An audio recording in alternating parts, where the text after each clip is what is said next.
On February 2nd, 2017, Nintendo and Intelligent Systems released Fire Emblem Heroes on mobile devices. Not only did it bring in lots of money, but it also brought in more people to the Fire Emblem fanbase. The good thing about Heroes is that you need no prior knowledge of the series to enjoy the game. Anyone can pick up their phone, download the app, and enjoy some solid gameplay, colorful and cute characters, and an entire 25+ years of Fire Emblem at their fingertips. And with a game like Fire Emblem Heroes that updates almost daily, there's almost always something to talk about in the community. But nothing gets the entire community going quite like the Voting Gauntlets do.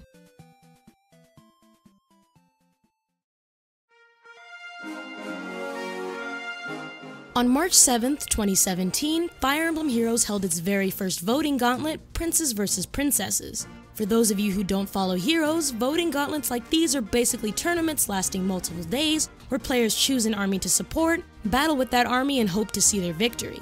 Because of the representation of characters, gameplay style, and sheer size of the community, voting gauntlets are always a special treat for the fans. Let's take the very first gauntlet into perspective. At the time, the premise was new, but fans embraced it with open arms. Lots of fan art, fan discussions, and the birth of probably the greatest bromance of all time stemmed from this one gauntlet.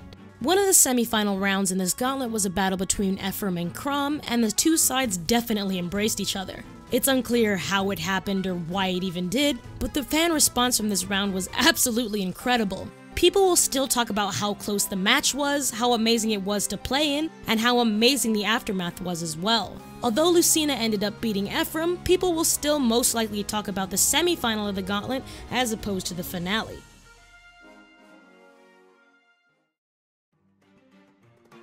And then there were the times when complete upsets happened, much to the amusement of the people. Notable examples of this in the first year of Heroes were the Choose Your Legends upset, where some way, somehow, amongst all the close matches and all the fighting, Camilla actually ended up beating Lynn. And then Camilla ended up losing to Ike as the first male gauntlet winner. It was quite the ride, as Restless Roman here puts it.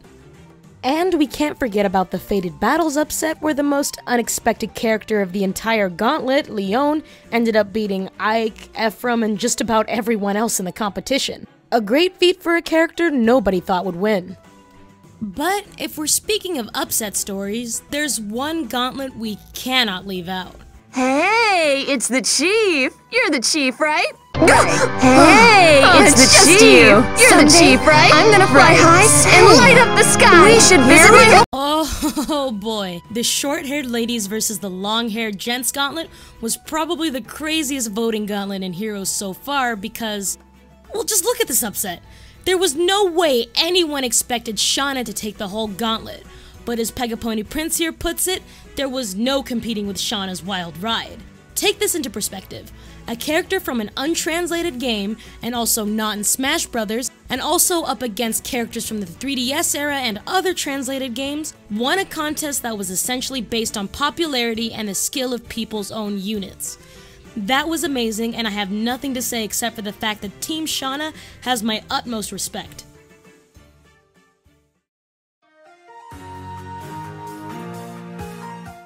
But back on track, the amount of fan art that came from this gauntlet was also really huge because, well, it was kind of a weird premise. People like weird premises and like drawing stuff. A special mention here to the Dragon Gauntlet because of Ninian's utter curb stomping of the entire competition. Like, seriously, Ninian, chill out. And if you didn't know, prior to making this video, I went onto the Fire Emblem Heroes subreddit and posed the question as to what everyone's favorite gauntlet was. And there seemed to be quite a running theme in everyone's comments. People like the voting gauntlets not only because they encourage discussion, bring the community together, and encourage fan works, but we like them because they're fun. We like being a part of something, participating in fun battles and repping the characters we love. A lot of people even said that they enjoy voting gauntlets because they enjoy the themes. As No One Can Beat Tomato here puts it, watching voting gauntlets go down is kinda like watching sports. It's just so entertaining. Ultimately, voting gauntlets are community activities, and what happens in the game can affect what happens in the community. There has been a major amount of backlash that stemmed from voting gauntlets and made people feel some kind of way about characters and other things pertaining to that. But on the flip side, voting gauntlets do make people change their mind about characters and things like that as well. Let's call back to Shanna for a second, but not forget about everyone's favorite bunch boy, Alphonse. In the first Gauntlet, he was considered a joke character and lost almost immediately in the first round. But in his next 2 appearances, Alphonse did surprisingly well, even making it to the finals once. As Devil May Die here puts it in a way that represents most of the community, I initially joined Fonz as a joke, but as the Gauntlet progressed, I viewed him more seriously and respected the boy.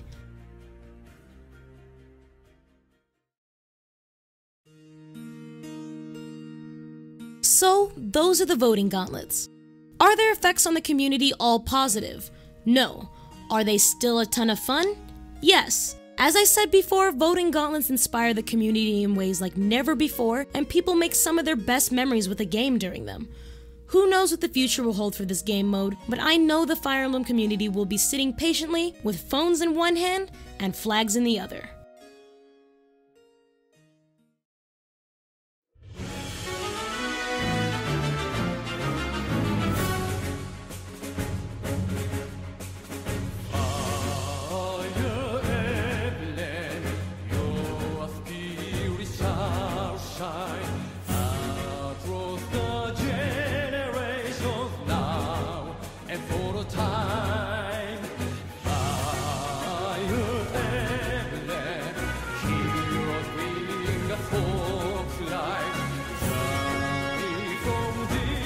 Once